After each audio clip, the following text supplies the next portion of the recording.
Anger at migrant crime, politicians simmers in German city file. In this August 27, 2018 file, photo protesters light fireworks during a far-right demonstration in Chemnitz, Germany, after a man has died and two others were injured in an altercation between several people of various nationalities in the eastern German city of Chemnitz on Sunday.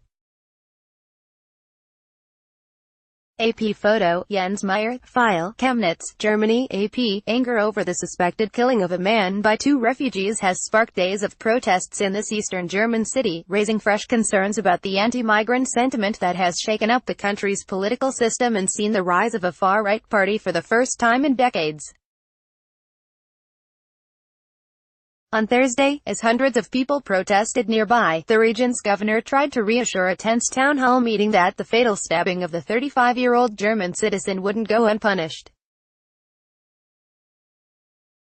The wheels of justice move slowly, but they are thorough, Governor Michael Kretschmer told an at times hostile crowd at the Chemnitz soccer stadium. Anti-migrant group seized on Sunday's slaying of Daniel Hillig, a carpenter from Chemnitz, mobilizing thousands to a protest the following day. At least 18 people were injured when far-right extremists in the crowd clashed with counter-protesters Monday. Footage of snarling skinheads chanting, "Foreigners, Germany for Germans," and hurling bottles as police struggled to keep the peace evoked memories of far-right violence that occurred in Germany during the 1990s, and, for some, of its dark Nazi past. Green Party lawmaker Claudia Roth told German news agency dpa that organized far-right extremists appeared to be using public anger over the killing for their own ends. Kretschmer, a member of Chancellor Angela Merkel's center-right party, warned that Saxony's image could suffer if foreigners get the feeling they aren't safe there anymore. He cited an encounter with a Chinese woman earlier Thursday who told him she had been made to feel unwelcome in Chemnitz this week for the first time since moving there several years ago. Saxony has long been a hotbed of anti-migrant sentiment. It is home to the group Patriotic Europeans Against the Islamization of the West, or PEGIDA, and a stronghold of the far-right Alternative for Germany party, which received almost a quarter of the vote in the state last year. While the share of foreigners in Saxony remains below the national average, concern among the population about migrants committing crimes is particularly high.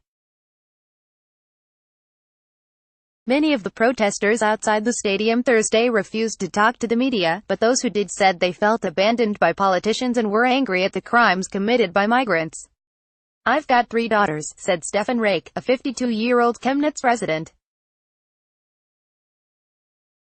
"They don't go to town alone anymore and the police are present now, but only because the governor's coming." Alina Hergesell, a woman in her 20s from nearby Erfurt, said she had been harassed by migrants in the past.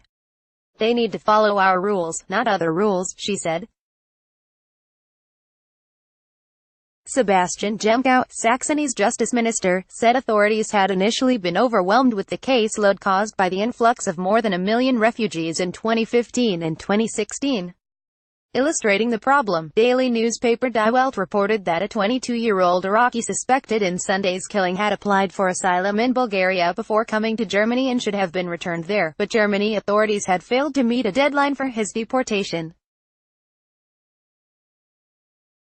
Prosecutors said a 23-year-old Syrian has also been arrested. Both are being held on suspicion of manslaughter, though authorities said the charge may be upgraded to murder.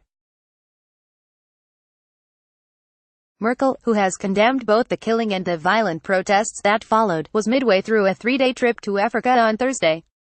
Among the top issues on her agenda there was how to prevent further mass migration from the continent to Europe.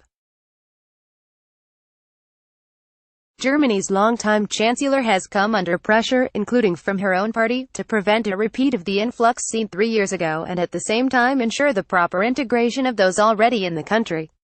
At the site of Sunday's killing, a message placed among hundreds of flowers and candles read, "Take away their knives or we'll take away your elected offices." Follow Frank Jordans on Twitter at http://www.twitter.com/wire reporter. Copyright 2018 The Associated Press. All rights reserved. This material may not be published, broadcast, written or redistributed.